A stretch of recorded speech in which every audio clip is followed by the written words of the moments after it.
राधे राधे सभी को। जय श्री कृष्णा। कैसे हैं आप सब? उम्मीद करती हूँ कि आप सब अच्छे होंगे और अपनी तैयारी को अच्छे से कर रहे होंगे। मैं अंकिता अरोड़ा आपके सामने उपस्थित हूँ। मेरा यूजीसी नेट क्वालिफाई है और एस्टेट क्वालिफाई है और पीएचडी में एंट्रेंस क्वालिफाई किया। उसके बाद पीएचडी का इंटरव्यू फेस किया। तो एक लंबा अनुभव लेकर मैं आप लोगों के सामने उपस्थित हूँ। और मेरे आपके सामने उपस्थित होने का ये कारण था कि मैं बहुत से ग्रुप से जुड़ी हूँ और इसी बीच मैं कुछ स्टूडेंट से भी जुड़ी हूँ। तो स्टूडेंट्स का कहना था कि मैम आप हमें हिंदी सब्जेक्ट के लिए गाइड कीजिए, क्योंकि हमें जो है वो सही तरीके से प्रॉपर गाइडेंस नहीं मिल पा रही है। तो उसी को देखते हुए मुझे लगा कि जो मेरे पास अनुभव है वो मेरा अनुभव शायद आप लोगों के काम आ जाए। तो इसी चीज़ को देखते हुए मैंने अपना ये प्लेटफॉर्म शुरू किया और ये इसकी फर्स्ट वीडियो है। और मेरी ये कोशिश है कि मैं अपने अनुभव से आप सबका जो पेपर है उसको क्वालिफाई करवा सकूं। आप सबके लिए मेरी जो वीडियो है वो बेनिफिशियल हो, क्योंकि जिसने संघर्ष किया होता है, जिसके पास एक अनुभव होता है, वो दूसरों के संघर्ष को अच्छी तरह समझ सकता है। मैंने बहुत संघर्ष किया एग्ज़ाम दिया जब, और मेरे पास एक लंबा अनुभव है इन एग्ज़ाम को किस प्रकार क्वालिफाई करना है, किस प्रकार पढ़ना है, किस प्रकार तैयारी करनी है, जो पेपर है उसकी जो तैयारी है वो किस प्रकार से हमें करनी है कि हमारा जो एग्ज़ाम है वो क्वालिफाई हो जाए। तो मेरा ये पूरा प्रयास रहेगा कि मेरी जो वीडियो है वो आप सबके लिए बेनिफिशियल हो।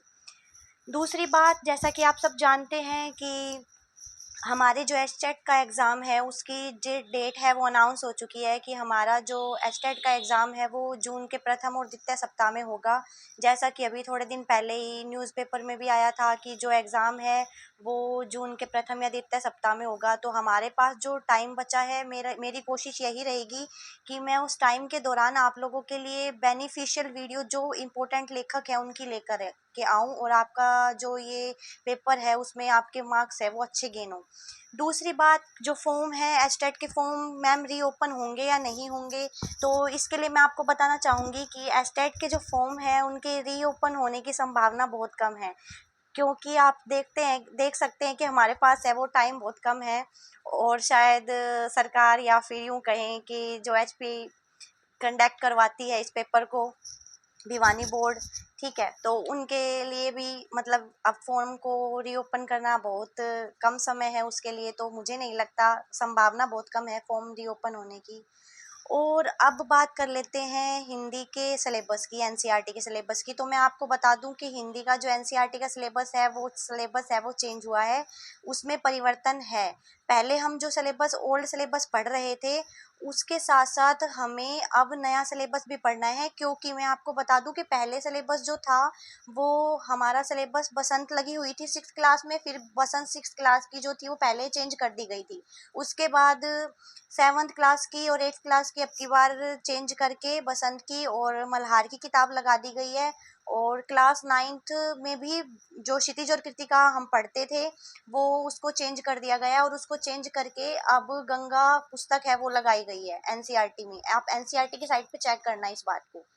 दूसरी बात, 10th में पुस्तक सेम है, लेकिन ऐसे मतलब हम मान सकते हैं बात कि जो ये सिलेबस है 10th का वो शायद नेक्स्ट मतलब जो सेशन स्टार्ट होगा उसमें जो सिलेबस है वो चेंज हो जाएगा 10th का, क्योंकि जिस हिसाब से हम देख रहे हैं पहले 6th की चेंज हुई, फिर 7th की, फिर 8th की, फिर 9th की।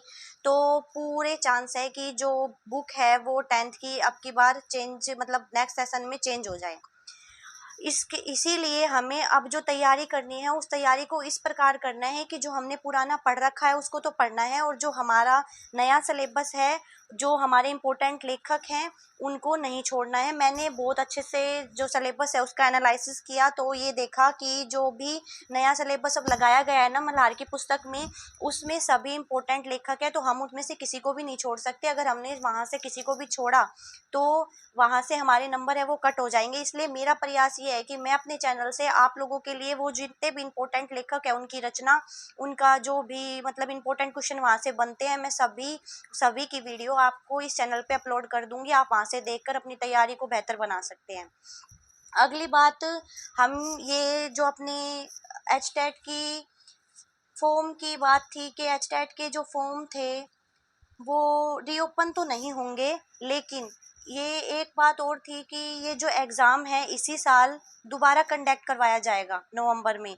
ये बात निकल के सामने आ रही है, तो हमारे लिए बहुत अच्छा मौका है, क्योंकि इस साल में ही एग्ज़ाम 2 बार होगा। एक बार 25 में जिसने फॉर्म फिल कर रखा है, ठीक है, 25 वाला पेपर है वो अब 26 में होगा, लेकिन अब नवंबर में दोबारा एग्ज़ाम होगा, आप सबको पता है। तो हमारे लिए, हमारे पास 2 मौके हैं इस एग्ज़ाम को क्वालिफ़ाई करने के लिए। तो आप सब अपनी तैयारी को सही तरीके से, सही वे में कीजिए, ताकि हम अपने जो एग्ज़ाम है उसको क्वालिफ़ाई कर सकें। और मेरा भी यही प्रयास है कि मैं आप लोगों के लिए बेहतर कंटेंट लेकर आऊँ। आप मेरे टेलीग्राम ग्रुप से जुड़ सकते हैं, क्योंकि मैं सारे नोट्स अपने टेलीग्राम ग्रुप में शेयर करूँगी, सीडीपी के भी।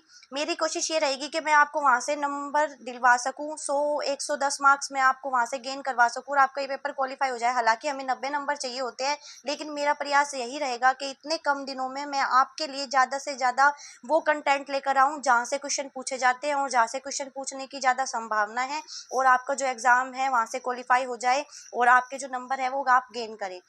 तो इसी के साथ ही मैं अपनी बात को ख़त्म करती हूँ और अपनी वाणी को विराम देती हूँ, और जल्दी मैं आपके लिए क्लास लेकर आऊँगी। और जाते जाते आप लोगों के लिए 4 लाइन कहूँगी कि मैं हरियाणा से हूँ, तो आप सब मुझे सपोर्ट करना। मेरी वीडियो अच्छी लगे तो उसको लाइक करना।